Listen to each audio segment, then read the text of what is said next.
बिस्मिल्लाहिर्रहमानिर्रहीम, अस्सलाम वालेकुम। एक नए व्लॉग के साथ सोहेल रशीद आपसे मुखातिब। आज 3 फरवरी है और आज अदलिया को एक नई सूरत हाल दरपेश है।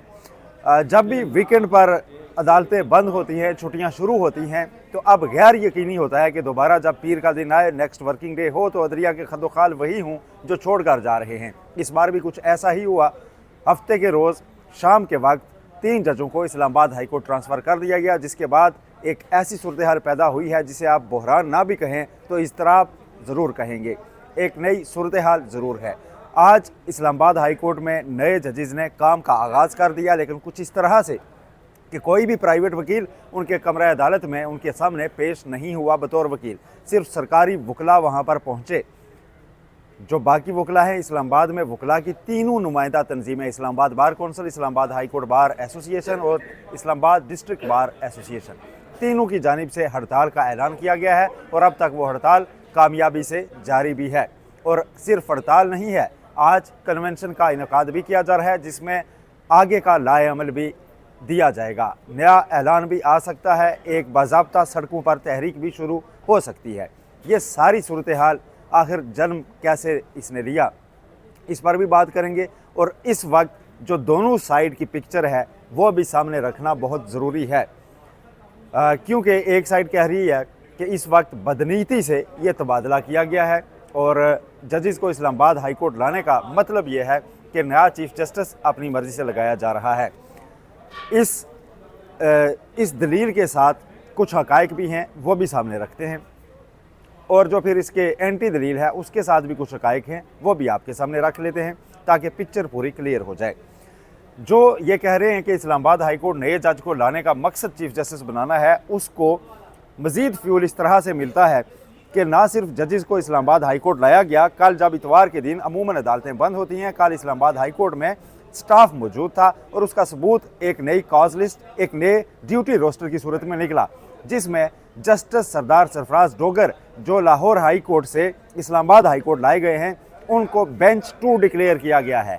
अब अदालतों में जो बेंचेस के नाम होते हैं वो सीनियरिटी के हिसाब से होते हैं, यानी chief justice Aamir Farooq bench 1 और जस्टिस मोहसिन अख्तर कियानी जो बेंच 2 थे, अब बेंच 2 का दर्जा जस्टिस सरफराज डोगर को दे दिया गया है और जस्टिस मोहसिन अख्तर कियानी को बेंच 3 डिक्लेयर कर दिया गया है, और ऐसा कल के रोज़ किया गया। अभी सीनियरिटी पर कंट्रोवर्सी बाकी है। एक साइड ये कह रही है कि जो जजेस ट्रांसफ़र करके लाए गए हैं उनको नया हल्फ उठाना ज़रूरी है, और वो उसके हक़ में जो जजेस का हल्फ होता है उसके स्क्रीनशॉट सोशल मीडिया पर भी डाल रहे हैं कि उस हल्फ में तो मुतलका सूबे की हाई कोर्ट का नाम भी लिया जाता है कि मैं बतौर जज हाई कोर्ट हल्फ उठा रहा हूँ। और जब हाई कोर्ट लाहौर हल्फ उठाया है उन्होंने नाम लेकर, उसके बाद उसी हल्फ पर वो इस्लामाबाद हाई कोर्ट, जहाँ पर कई कवानीन अलग होते हैं, इस्लामाबाद में की हद तक कई एक्ट ऐसे हैं जो सिर्फ इस्लामाबाद में नाफिज होते हैं, वहाँ पर अगर उन्होंने आना है तो इस्लामाबाद हाई कोर्ट का नया हल्फ भी लेना लाजमी होगा। और जब नया हल्फ वो लेंगे तो इसका मतलब है कि वो सीनियरिटी में आखिरी नंबर्स पर जाएंगे, नंबर 2 नहीं होंगे, क्योंकि इस्लामाबाद हाई कोर्ट में जिन्होंने पहले हल्फ ले रखा है वो पहले कंटिन्यू करेंगे। ये कंट्रोवर्सी अभी किसी आइनी तशरीह, किसी अदालती तशरीह से तय होना बाकी थी कि गुज़श्ता रोज़ इस्लामाबाद हाई कोर्ट ने इंतज़ामी साइड पर बेंच 2 जस्टिस सरदार सरफराज डोगर को डिक्लेयर कर दिया और आज वो बेंच 2 में बैठे हुए हैं। अच्छा, ये भी दिलचस्प है कि कहा तो बेंच 2 गया, लेकिन कमरा अदालत नंबर 11 उनको अलाट किया गया है। कमरा अदालत नंबर 2 में अभी जस्टिस मोहसिन अख्तर कियानी मौजूद है। इस्लामाबाद हाई कोर्ट में इस वक्त सिचुएशन ये है कि मेन गेट से अंदर जाने पर आगे वकला खड़े हैं। सदर जो इस्लामाबाद हाई कोर्ट बार हैं रियासत आज़ाद, वो वहाँ पर मौजूद हैं। वकला को बाहर ही अहाते में बता दिया जाता है कि आज हड़ताल है, जिसके बाद वकला रज़ाकाराना तौर पर अंदर नहीं जा रहे और किसी भी अदालत में पेश अभी तक नहीं हुए। ऐसे में जो G11 है वहाँ पर कन्वेंशन के लिए भी पूरी तैयारियां मुकम्मल हैं। आज दिन को कन्वेंशन होना है, पुलिस की भारी नफरी वहाँ पर तैनात कर दी गई है, डिप्लॉयमेंट हो चुकी है और वहाँ से मुमकिन तौर पर कोई भी बड़ा ऐलान भी सामने आ सकता है। इस दौरान एक और दिलचस्प चीज़ भी हुई। जस्टिस मोहसिन अख्तर कियानी की अदालत में एक वकील गए और उन्होंने कहा कि आज हड़ताल है, हम पेश नहीं होंगे, हम केस नहीं चलाना चाहते। इस पर जस्टिस मोहसिन अख्तर कियानी ने अदालती हुक्मनामे का हिस्सा बना दिया है इस हड़ताल को, और उसमें उन्होंने ये लिखवा दिया है कि 3 जजेस को मुख्तलिफ हाई कोर्ट से इस्लामाबाद हाई कोर्ट ट्रांसफ़र करने के खिलाफ आज वकला की हड़ताल है, इसलिए केस की कार्रवाई मुलतवी की जाती है। फिर उन्होंने मुस्कुराते हुए वकील से कहा, जो आपने कहा था मैंने वो ऑर्डर का हिस्सा बना दिया। ये सिचुएशन बड़ी वाज़ेह एक पोजीशन जो है वो ली जा चुकी है और बात यहीं रुकने वाली नहीं है, सूरत हाल इससे भी आगे जा रही है, क्योंकि 10 तारीख से जब 10 फरवरी को सुप्रीम कोर्ट में जुडिशल कमीशन ऑफ पाकिस्तान का इजलास होगा कि 8 जजेस को सुप्रीम कोर्ट लाया जाए, तो उस दौरान लाहौर हाई कोर्ट बार कह चुकी है कि वो इस्लामाबाद की वकला तंजीमों के साथ मिलकर यहाँ पर एक हड़ताल करने का, एक धरना देने का इरादा रखते हैं। अच्छा, ये एक साइड की पूरी मैं आपको पिक्चर बताई। अब हुकूमती मौक़िफ़ क्या है, हुकूमती मौक़िफ़ भी बताना बड़ा ज़रूरी है। जो हुकूमती साइड से चीज़ें आ रही हैं वो ये कह रहे हैं जी कि जो इसका नैरेटिव ये है कि हमारा जवाब जो है वो अपना बयानिए की तश्कील के लिए दे रहे हैं। उसमें वो कह रहे हैं कि आइन के आर्टिकल 200 के तहत बिल्कुल आइनी इख्तियार है, जिसके तहत सदर पाकिस्तान किसी भी जज को ट्रांसफ़र कर सकते हैं और इसमें मुशावरत भी शामिल है। यानी 3 हाई कोर्ट्स जहाँ से वो जजेस आए, उन तीनों की चीफ जस्टिस साहिबान की मुशावरत शामिल है। इसके अलावा जिस हाई कोर्ट लाए गए उन हाई कोर्ट की, यानी इस्लामाबाद हाई कोर्ट के चीफ जस्टिस की मुशावरत भी शामिल है, 4 हो गए। और 5वें chief justice Pakistan justice Yahya Afridi की मुशावरत शामिल है। तो 5 चीफ जस्टिस साहिबान की रजामंदी से ये ट्रांसफ़र हुआ है, ये कहा जा रहा है हुकूमती साइड से। फिर उसके साथ ये कहा जा रहा है जी कि माजी में भी नज़ीरें मौजूद हैं जिसमें ट्रांसफ़र होता रहा। अब नज़ीरें क्या बताई गई हैं, ये एक अलग कंट्रोवर्सी है। नज़ीरें ये बताई गई कि माजी में जस्टिस सरदार मोहम्मद असलम जो लाहौर हाई कोर्ट में खिदमत अंजाम दे रहे थे, उनको फरवरी 2008 में इस्लामाबाद हाई कोर्ट ट्रांसफ़र कर दिया गया और उसका चीफ जस्टिस मुकर्रर किया गया। ये पॉइंट अहम है कि चीफ जस्टिस मुकर्रर किया गया। जस्टिस एम बलाल खान लाहौर हाई कोर्ट में थे और उनका 2009 में इस्लामाबाद हाई कोर्ट तबादला हुआ और चीफ जस्टिस के तौर पर खिदमत अंजाम दी। दोनों चीफ जस्टिस हुए। तीसरे जस्टिस इकबाल हमीदुर रहमान भी लाहौर हाई कोर्ट से ट्रांसफ़र हुए, उन्हें 18वीं तरमीम के बाद इस्लामाबाद हाई कोर्ट का चीफ जस्टिस मुकर्रर किया गया। ये 3 नज़ीरें हुकूमती साइड अपने फेवर में पेश कर रही है और तीनों नज़ीरों को हुकूमती मौक़िफ़ के बरखिलाफ़ कंसिडर किया जा रहा है। दूसरी जानिब से बैरिस्टर सलाहुद्दीन ने भी ट्वीट किया और उन्होंने लिखा कि पहले दोनों जो तबादले थे उनको बाद में सुप्रीम कोर्ट ने गैर आइनी डिक्लेयर किया था। ये परवेज़ मुशर्रफ के दौर के थे और इस्लामाबाद हाई कोर्ट का वजूद भी फिर ख़त्म हो गया था। उसके बाद जब 18वीं तरमीम में दोबारा इस्लामाबाद हाई कोर्ट बनी तो वहाँ पर चूँकि कोई जज था ही नहीं, तो इसलिए वाहिद ऑप्शन ये था कि किसी और हाई कोर्ट से जज लाया जाए और उसको डायरेक्ट चीफ जस्टिस लगाया जाए। और पहले भी दोनों जो जजेस थे उनको आपने देखा कि डायरेक्ट चीफ जस्टिस इसलिए लगाया गया कि इस्लामाबाद हाई कोर्ट में उस वक्त कंफर्म जज कोई भी नहीं था, एडिशनल जजेस थे और एडिशनल जजेस को चीफ जस्टिस अपॉइंट नहीं किया जाता, लिहाजा वो सूरत हाल टोटली डिफरेंट थी।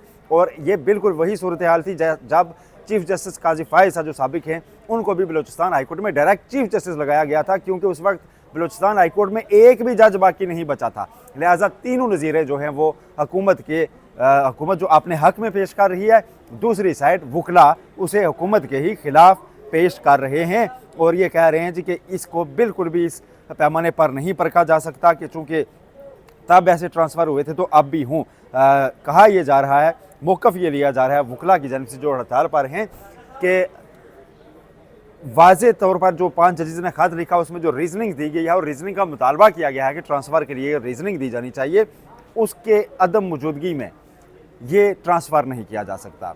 फिर कुछ लोग भारतीय आइन के आर्टिकल 222 का हवाला दे रहे हैं कि वहाँ पर सदर जो हैं वो इसका ट्रांसफ़र कर सकते हैं, लेकिन फिर ये कहा जा रहा है कि जी इसके एंटी जो है थीसिस वो है कि भारत में सदर जो है वो अपने इख्तियारात इस तरह इस्तेमाल नहीं करते। वहाँ जमहूरी और पार्लिमानी निज़ाम इतना मजबूत है कि वहाँ पर इस तरह की चीज़ों को जिसमें बदनीयती का अंसर मौजूद हो उसकी बुनियाद पर कोई भी ट्रांसफ़र नहीं किया जाता। फिर पाकिस्तान के तक अगर बात करें तो पार्लिमानी जमहूरियत है, यहाँ पर ज़्यादातर इख्तियारात जो है वो पार्लियामेंट के पास हैं और सदर के इख्तियारात जो हैं वो ज़्यादा सेरेमोनियल हैं और उन सेरेमोनियल इख्तियारात का इस्तेमाल इस तरह से नहीं होता और अगर वो हों भी तो इनिशिएट कम अज़ कम प्रेसिडेंट खुद करेगा मखसूस हालात में, उसमें हुकूमत की मदाखलत नहीं होगी, एक्सक्लूसिव डोमेन जो होगी। फिर जब चीफ जस्टिस की अपॉइंटमेंट का मामला हो, और सबसे बड़ा जो क्वेश्चन है वो ये है जो उठाया जा रहा है वो ये है कि हमेशा ऐसा क्यों होता है कि जब कोई चीफ जस्टिस अपॉइंट होने वाला होता है, उसकी मुद्दत ख़त्म होने वाली होती है, तो उस वक्त हुकूमत को आइनी तरामीम, कानूनी तरामीम करने की याद आती है और उसे एक बदनीति का तासुर ज़ाहिर होता है। ये हुकूमत के ख़िलाफ़ इस वक्त स्टैंडिंग ली जा रही है। बहरहाल इस सारे सिनेरियो में इस्लामाबाद की तीनों नुमाइंदा तंजीमें तो हड़ताल पर हैं, लेकिन सुप्रीम कोर्ट बार एसोसिएशन वो हड़ताल पर नहीं है। सुप्रीम कोर्ट बार एसोसिएशन में इस वक्त जो पावर में बैठे हैं वो आजमगीर तारड़ साहब का ग्रुप है। अगरचे उनके ग्रुप के ही कुछ लोग इस्लामाबाद की बार्स की हद तक हड़ताल पर हैं, लेकिन यहाँ पर हड़ताल नहीं है। और सुप्रीम कोर्ट बार इस बार इसलिए इसका इलेक्शन अहम था कि ये साल बहुत अहम था, और इस इलेक्शन में पूरी अगर एफर्ट की होती उस वक्त पाकिस्तान तहरीक इंसाफ के वकला रहनुमाओं ने, तो शायद ये पोजीशन वो अपने पास रख सकते थे।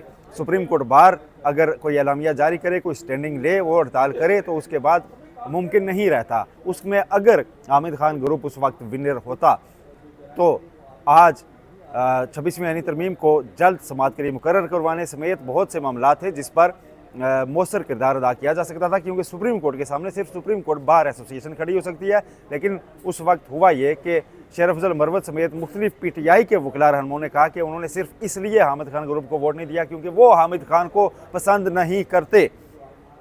तो इस आपसी इंतशार ने आज पाकिस्तान तहरीक इंसाफ से जुड़े हुए तमाम मामलात को इस स्टेज पर ला खड़ा किया है। किसी न किसी हद तक उनके वो खुद भी ज़िम्मेदार बनते हैं इस सारे मामले में, मेरी नज़र में तो कम अज़ कम, कि अगर वो एक यूनिफॉर्म पॉलिसी नहीं अडाप्ट कर सकते तो उसके बाद फिर नतायज ऐसे ही निकलने थे, क्योंकि कहीं ना कहीं ये सारे ट्रांसफ़र, पोस्टिंग्स का आइनी तरामीम, कानूनी तरामीम, इसका बराह रास्त या बिला वास्ता ताल्लुक़ पाकिस्तान तहरीक इंसाफ और हुकूमत के दरमियान जारी कशमकश से भी है। इस वक्त सुप्रीम कोर्ट ऑफ पाकिस्तान में फ़ौजी अदालतों के केस की समाअत भी जारी है, उसमें भी दिलचस्प चीज़ें सामने आ रही हैं और वक्फा हुआ है।